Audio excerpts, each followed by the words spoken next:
the one who walked with God. Long before the great flood, before Noah built his ark, and before the Tower of Babel reached toward the heavens, there lived a man shrouded in mystery. His name was Enoch, the seventh generation from Adam, son of Jared, great-grandfather of Noah. But Enoch was not remembered for his lineage. He was remembered for something far more extraordinary. He walked with God. The book of Genesis gives him only a few brief verses. It tells us that he lived for 365 years, strikingly short compared to his contemporaries who lived for centuries longer, and then he vanished. And Enoch walked with God, and he was not, for God took him. No death is recorded. No burial mentioned. Just a sudden and unexplained departure. In the silence of that scripture, a powerful legend was born.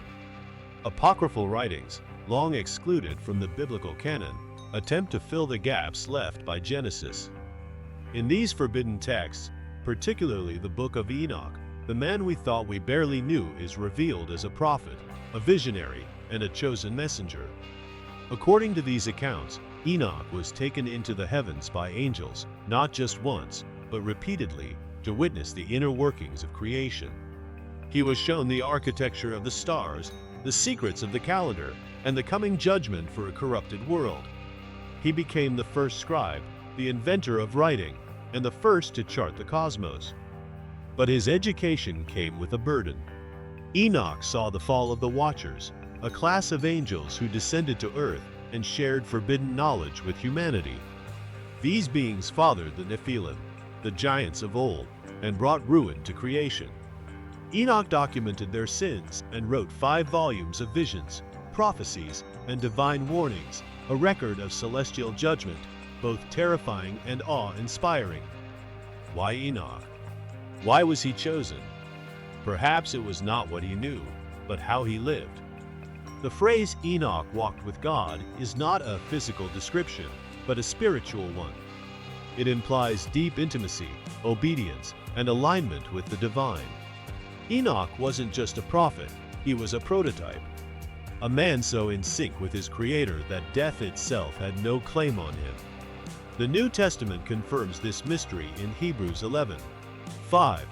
By faith Enoch was taken up so that he should not see death, and he was not found, because God had taken him. Some traditions say he became the angel Metatron. Others suggest he returned as Melchizedek, the king-priest of Salem. But all traditions agree, Enoch was unlike any other. He was taken. Today, only fragments remain of what Enoch saw and recorded. Much of it is hidden in the margins of apocryphal literature, hinted at by early church fathers and whispered through generations. But perhaps the message is simple. Those who walk closely with God may be granted glimpses of a reality far greater than this one, a kingdom beyond sight, beyond death, beyond time. Enoch's story is not just a tale of ancient visions.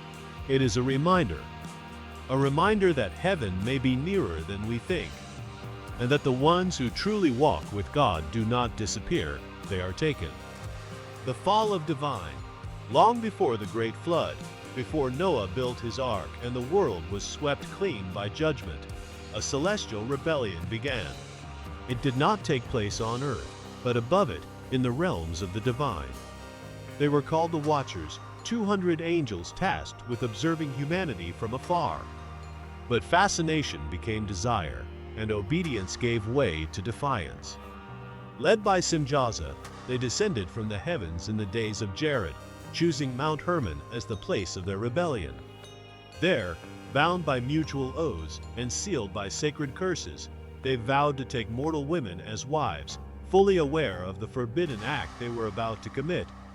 From this union came the Nephilim, giants of monstrous stature, 300 cubits tall, born not fully of heaven nor fully of earth. They devoured the labor of mankind, and when nothing was left, they turned on the humans themselves. But physical destruction was only the beginning. The fallen angels, now estranged from their heavenly origin, began to teach humanity things never meant to be known. Azazel taught men to forge weapons of war, swords, knives, shields, and led them into vanity, seduction, and violence. Others followed. Semjaza taught enchantments, Armaros the undoing of them. Barakijal revealed astrology, Kokabel mapped the stars.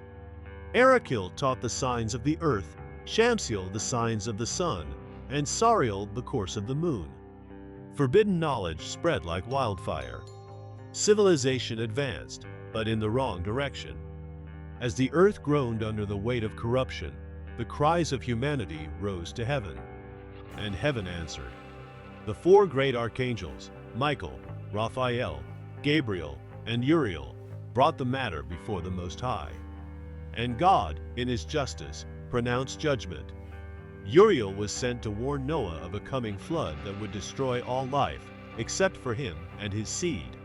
Raphael was ordered to bind Azazel, casting him into the burning wilderness of Dudael, where jagged rocks would seal him in until the final judgment.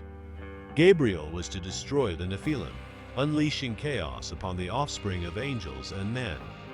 Michael, the great warrior, was tasked with binding the watchers beneath the earth, sealing them in darkness until the end of days. And then there was Enoch, the man whose eyes were opened by God, a righteous prophet who walked not only with men, but with angels. He ascended into the heavens, witnessing the machinery of the cosmos, the vaults of creation, and the throne of the Almighty. He saw the consequences of rebellion firsthand. He spoke with the holy ones. He recorded the crimes of the fallen. The Book of Enoch, written long before the canon of Scripture was closed, preserves these visions. The descent of the Watchers, the birth of the giants, the teaching of dark knowledge, and the divine response. But the book begins with a warning. Enoch says that what he saw was not for his own time, but for a generation yet to come. This is not just a tale of angels and giants. It is a story about the danger of corrupted wisdom, about the responsibility that comes with power, and about the justice that follows disobedience. It is a story hidden for centuries, preserved in apocryphal texts and whispered by ancient sages. And through it all, Enoch stands as a witness between heaven and earth, judgment and mercy, rebellion and redemption. He saw what others could not, and he wrote it down so we would never forget. The hidden throne. Long before the scrolls of Daniel, before Revelation painted visions of fire and glass, before the stars were mapped by scholars, a prophet walked between realms. His name was Enoch, a man chosen not simply to observe, but to understand, to write, and to reveal. What he saw became more than just prophecy. It became a blueprint for eternity. In the chapters known as the Book of Proverbs, found between lines 37 to 71 of the Book of Enoch, a cosmic courtroom begins to unfold. No longer are the fallen watchers the sole focus. Now, the stage widens. Kings of the earth, corrupt rulers drunk on power and cruelty, are brought to account. The language shifts. The judgment deepens. The future opens like a sealed scroll, and seated at its center is a figure, the Son of Man. Before this, the phrase Son of Man had been used only vaguely, a poetic phrase in scattered texts. But here, in the Book of Enoch, it is a title, a throne, a destiny. The Son of Man is called the Elect One, the Righteous One, the Anointed. He sits upon a throne of glory and passes judgment, not just on angels, but on men. His face is like that of a man, but his authority is divine. In a time before Christ walked the earth, before the Gospels gave flesh to prophecy, this Son of Man was seen by Enoch. It is one of the earliest glimpses of an eschatological Messiah, not a warrior king or tribal liberator, but a heavenly judge, pre-existent, hidden in light, unveiled only at the appointed hour. And in the vision, all who cling to injustice, violence, and idolatry tremble, because the time of reckoning had come. But judgment is only half the vision. The other half, the greater mystery, lies above the earth, where light moves not by chance, but by divine decree. This is the astronomical book. the oldest cosmic map in sacred literature. In it, Enoch is guided not by men, but by the archangel Uriel, the keeper of the stars. Together, they rise beyond the sky into celestial corridors where suns, moons, and constellations move with sacred precision. What Enoch sees is not superstition. It is science encoded with divine intention. The sun follows a fixed circuit. The moon waxes and wanes in perfect rhythm. The year does not begin with man's calendar, but with God's 364 days, divided into 4 seasons of equal length. Each begins on the 4th day, just as it did in Genesis, when the lights in the heavens were created to govern time. This calendar, preserved in the Dead Sea Scrolls, was not just a way to mark days. It was a statement. Creation is order. Time is sacred. And the heavens still remember what men have forgotten. To Enoch, it was all one revelation: the throne and the stars, the judgment and the calendar. Time and eternity were not separate. They were bound together. And at the center of that great cosmic will was justice. A justice that would not be delayed forever. The Book of Enoch was hidden for centuries. Rejected by some, revered by others. But within its pages lie questions older than empires.